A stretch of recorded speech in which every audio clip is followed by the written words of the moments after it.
Here is Tahir Yusufaly from USC. Thank you. It's great to be here. Thank you to the organizers for giving me the chance to speak here at this wonderful conference. And I'd like to tell you about some work I've been doing over the past year or so with my advisor, Dr. James Bodeker at USC, on how spatial dispersal of bacterial colonies induces a dynamical transition from local to global quorum sensing. So to start, I'd like to review the standard paradigm of quorum sensing. We heard a bit about this from Josh Shavitz yesterday, but the idea is that quorum sensing in its traditional form is viewed as a proxy of local population density of a population or a colony. The idea is that if you have a bacteria, and each bacteria produces a autoinducer signal at a basal default level with a synthase protein, and it has a cognate receptor that senses that corresponding autoinducer, and there's this positive feedback loop, and the idea is that if there's enough cells in the population, there's enough default signal to activate this positive feedback loop and result in a higher, more activated level of production. So in this guise, the idea is really that the absence or presence of quorum sensing activation is a proxy of the population, a global total density of some uniform population. But if we really look at the complexities of real ecology, we have to ask ourselves just how valid is that way of thinking about this, because real populations are rarely homogeneous and smooth. And the idea is that even if you have had, for example, just a single species, it's rarely the case that they're all in one super colony with like homogeneous density throughout. Much more frequently, what you have is spatially disconnected patches, where you have kind of clusters here and then large empty spaces and then clusters here. So especially when you have something like this and when you don't really have them all together in one big group, is it really meaningful to associate any signaling activation as being associated with some uniform population density? And furthermore, is there a way to observe and identify any differences in activation caused by this local total uniform homogeneous population versus by alternative mechanisms more related to kind of more spatial dispersal and disconnected patchiness? And so that's the question that motivated this work. And so in the tradition of physics, the idea is you want to use a simple model to try to insight this relatively complex question. And so what we did was we focused again on a single species with a single autoinducer signaling pathway. And what we have fixed throughout our different replicates or trials of our simulation is we fixed the total number of cells. But the idea is that we have these two parameters that characterize the geometry of the population.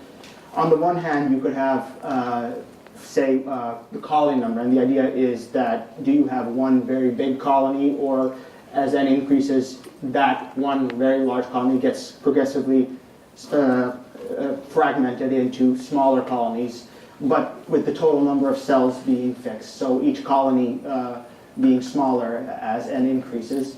And on the other hand, you also have the packing of the colonies, and so the idea is that for a non-zero number of colonies, you have them confined to a certain confinement area. And the idea is that as you decrease the packing fraction, make this confinement square bigger, then the average inter-colony spacing increases. And so the interactions between colonies become weaker as this packing fraction increases. So we model this as a reaction-diffusion equation. So you have a signal that's being produced and it diffuses and decays, and that production is related to the local density of cells. And we approximate the activation as an instantaneous theta function. We have this positive feedback loop, basal production, and then it jumps to an activated level once the local concentration of autoinducer jumps above the threshold.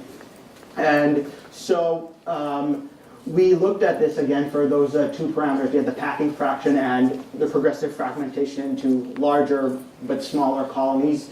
And What we looked at is the area of space in which the concentration of signals above that critical threshold, and as a function of various packing fractions and various degrees of fragmentation into ever smaller colonies, if you look at the long-term steady-state coverage level, or the rate or area that's activated, you notice that in particular there's a transition when you really look at short packing, really low packing fractures. In other words, in the limit where they're essentially infinitely far apart, there's a transition in whether the individual colonies are big enough to self-activate even without neighbors, versus when they're so small that you need neighboring colonies to talk to each other in order to have any activation. So there's the idea here is that here, for small n, each individual colony is big enough that it can locally activate without intercolony diffusion through empty space, whereas here that's not the case, and you need a non-zero packing fraction to have that signaling occur. And so there's this, again, there's this protocol call number between 10 and 20. And so, again, the idea is in this regime, individual colonies are large enough to locally activate. And so that is, I think, you can more associate with the standard paradigm of local individual population-based quorum sensing that's associated with the homogeneous properties of individual colonies.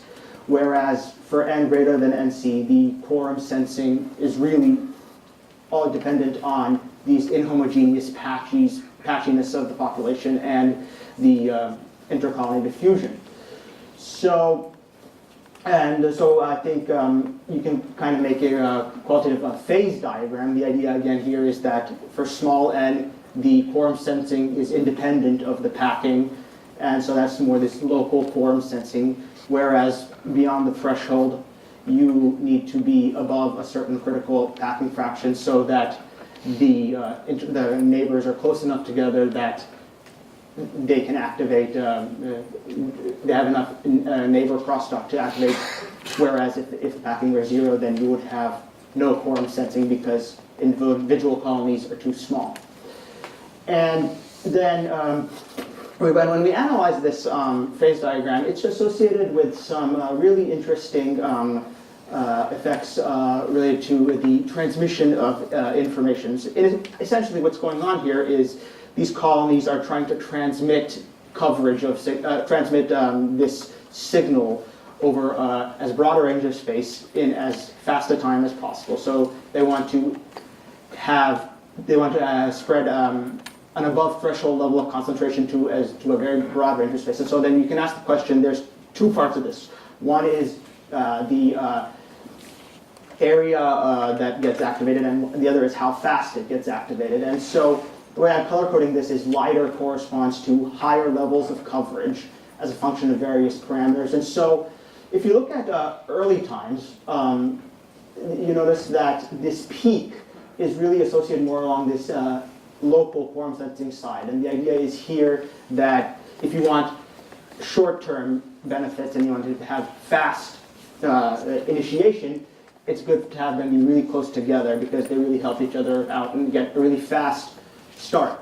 Whereas on the other hand, if you look at the longer times, it slightly shifts this position of this peak to the GQS side. And the idea is here that whereas because they're further apart, it might take longer for colonies to start, because they have a broader range of space that they're spread out over, you have a greater overall throughput. And so there's kind of these trade-offs, and the idea is LQS to GQS, as you transition, you kind of transition along two sides of this trade-off. And so with that, I'd like to show that this simple biophysical model that predicts a dynamical transition between local and global quorum sensing, and that this is associated with two sides of a trade-off between latency and throughput, two measures of signaling efficiency.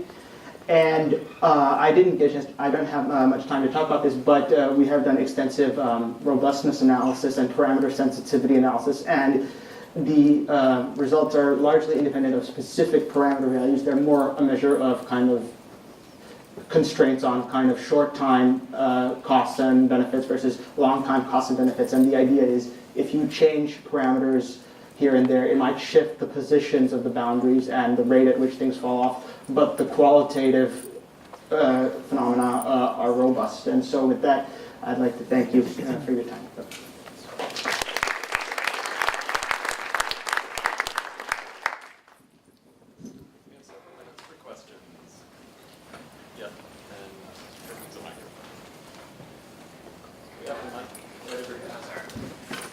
Patrick Underhill. My question was, when you have the different clusters, are they all the same size, or you have fluctuations such that the total number is constant, but you can have sort of fluctuations in size of the cluster even if you have the same number of clusters? That's a good question. For this case, we're assuming that they're the same size, and again, that's another thing to study. And I guess you'd imagine if the sample-to-sample variation is small, sufficiently small, then this would be a good approximation. Or if you have large n, such the idea that the central limit theorem is sufficiently peaked around some average value, then then I think the approximation that we've used would be ever more valid. But yeah, I'd imagine if you have really, really small numbers of cells, then mesoscopic sample-to-sample fluctuations might be more important, and that is one example.